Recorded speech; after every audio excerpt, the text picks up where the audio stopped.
ചെണ്ടയെ പറ്റിയുള്ള ചില അറിവുകൾ നിങ്ങളുമായിട്ട് ഷെയർ ചെയ്യാനാണ് ഇന്ന് ഈ വീഡിയോ ചെയ്യുന്നത്. പലരും വിചാരിച്ചിരിക്കുന്നത് ചെണ്ട ഒരു ഒറ്റ പീസായിട്ട് അങ്ങനെ കിട്ടുന്ന ഒരു സാധനമെന്നാണ്. അപ്പോൾ ചെണ്ടയ്ക്ക് പ്രധാനമായിട്ടും 6 ഭാഗങ്ങളാണുള്ളത്.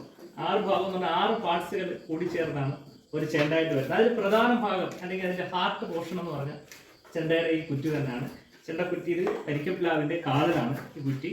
ഇതിനകത്ത് ശ്രദ്ധിച്ചാൽ മനസ്സിലാവും, ഇതിനകത്ത് നേരെയുള്ള ഒരു സിലിണ്ടറിക്കൽ ഷേപ്പ് ആണെങ്കിൽ പോലും അകം ചെയ്തിരിക്കുന്ന പ്രത്യേകത കാണാം. ഇത് പല നാട്ടിലും പല പേരിൽ പറയും. ഇതിന് നമ്മുടെ നാട്ടിൽ മധുരക്കനം എന്നാണ് പറയുന്നത്. ഈ മധുരക്കനം 2 സൈഡിലും ഉണ്ടാവും. ഇതിൽ ഒരു സൈഡ് ഫ്ലാറ്റ് ആയിരിക്കും, ഒരു സൈഡ് റൗണ്ടഡ് ആയിരിക്കും. ഈ റൗണ്ടഡ് ആയിട്ടുള്ള ഭാഗത്താണ് നമ്മുടെ കൊട്ടുവട്ടം ഇടുന്നത്. അപ്പോൾ ഇതാണ് ചെണ്ടയുടെ ചെണ്ടക്കുറ്റി എന്ന് പറയുന്നത്, ഹാർട്ട് ഭാഗമായിട്ടുള്ളത്. ഇത് രണ്ടാമത്തെ പീസ് എന്ന് പറഞ്ഞാൽ ചെണ്ടയുടെ നേരത്തെ പറഞ്ഞ ഈ റൗണ്ട് ചെയ്ത് വരുന്ന ഈ ഭാഗത്ത് ഇടുന്ന വട്ടമാണ്. പിന്നെ ഇത് ഇടന്തല വട്ടം. ഇടന്തല വട്ടം സാധാരണയായിട്ട് ചെയ്യുന്നത് ഒരു സിംഗിൾ ലെയറിലാണ്. നമുക്കിത് കാണാൻ പറ്റും, സിംഗിൾ ലെയറിലുള്ള വട്ടമാണ്.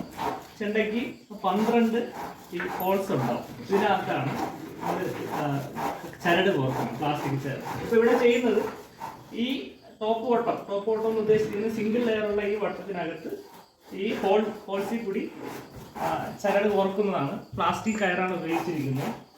ഇതിന്റെ അടിവട്ടം എന്ന് പറഞ്ഞാൽ 7 ലെയർ ഉണ്ടാവും. 7 ലെയറുള്ള വട്ടമാണ് വലന്തര ഭാഗത്താക്കി ഇടുന്നത്. നേരത്തെ നമ്മൾ കുറ്റിയിൽ കാണിച്ചു തരുന്ന ഫ്ലാറ്റ് ആയിട്ടുള്ള ഭാഗത്താണ് ഈ വലന്തര വട്ടം ഇടുന്നത്. ഒന്ന് ഫ്ലാറ്റ് ഭാഗം, ഇവിടെ റൗണ്ടഡ് ആയിട്ടുള്ള ഭാഗം. ഇപ്പോൾ റൗണ്ടഡ് ആയിട്ടുള്ള ഭാഗത്ത് സിംഗിൾ ലെയറും അടി ഫ്ലാറ്റ് ആയിട്ടിരിക്കുന്ന സ്ഥലത്ത് 7 ലെയറുള്ള ഈ അടിവട്ടമാണ് ഇടുന്നത്. ഇതിന് പല പേരുകൾ പറയാറുണ്ട്. മന്നം എന്നൊരു പേര് കൂടിയുണ്ട്, വലന്തല എന്നുള്ള പേരും ഇടുന്നുണ്ട്. അപ്പോൾ ഈ വലന്തലയും ഇടന്തലയും നമ്മൾ കോർക്കുന്നതിന് വേണ്ടിയാണ് നമ്മൾ ഇതിനകത്ത് ഹോൾസ് ഇട്ടിരിക്കുന്നത്. ആ ഹോൾസിൽ കൂടി ഈ ചരട് കയറ്റുന്നു. ചെണ്ടയ്ക്ക് സാധാരണ യൂസ് ചെയ്യുന്നത് 12 mm ആയിട്ടുള്ള പ്ലാസ്റ്റിക് ചരടാണ്. പ്ലാസ്റ്റിക് ചരടിലും നല്ല ക്വാളിറ്റി ഉള്ള ചരടാണ് ഇതിന് യൂസ് ചെയ്യുന്നത്. അതിന്റെ പ്രധാന ക്വാളിറ്റി മെറ്റീരിയൽ സംഭവം ഇതാണ് ഇതിന് പ്രധാനമായിട്ടും യൂസ് ചെയ്യുന്ന ചരട്. ഓക്കെ, ഇതിനകത്ത് റെഡ് സ്പോട്ട് വരാത്ത പ്യുവർ യെല്ലോ കളർ റോപ്പാണ് കൂടുതലായിട്ടും ക്വാളിറ്റി ഉള്ള ചരടായിട്ട് ഉപയോഗിക്കുന്നത്. പിന്നെ ഇതിനകത്ത് നേരത്തെ പറഞ്ഞ 6 ഭാഗങ്ങളിൽ 2 ഭാഗം ഈ 2 വട്ടവും 3-ാം ഭാഗം ഈ ചെണ്ടക്കുറ്റിയാണ്. 4-ാം ഭാഗമായിട്ടുള്ളത് റോപ്പാണ്. ഈ റോപ്പിനകത്ത് ഈ ബ്ലാക്ക് കളറിലുള്ള കുത്തുവാർ എന്ന് പറയും. ഈ കുത്തുവാർ ചെണ്ടയുടെ ട്യൂൺ ടൈറ്റായിട്ട് അഡ്ജസ്റ്റ് ചെയ്യാൻ വേണ്ടിയാണ് കുത്തുവാർ യൂസ് ചെയ്യുന്നത്.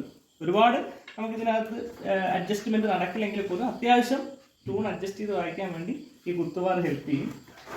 അത് കഴിഞ്ഞ് ലാസ്റ്റ് ഭാഗം 6-ാമത്തെ ഭാഗം എന്നുള്ളത് വട്ടക്കണ്ണിയാണ്. വട്ടക്കണ്ണി എന്ന് പറയുന്നത് ഇതാണ് വട്ടക്കണ്ണി. ഇതുപോലുള്ള 2 വട്ടക്കണ്ണി എല്ലാ ചെണ്ടയിലും ഉണ്ടാവും.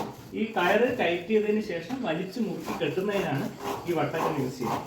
അപ്പോൾ ഇടന്തല, വലന്തല അല്ലെങ്കിൽ അടിവട്ടം അല്ലെങ്കിൽ മന്നം, ഇത് കൊട്ടുവട്ടം എന്ന് പറയും. ഈ ഭാഗത്താണ് സിംഗിൾ ലെയറുടെ ഭാഗത്താണ് നമ്മൾ കൊട്ടേണ്ടത്. പിന്നെ തടിയുടെ ഭാഗമാണ് ചെണ്ടക്കുറ്റി.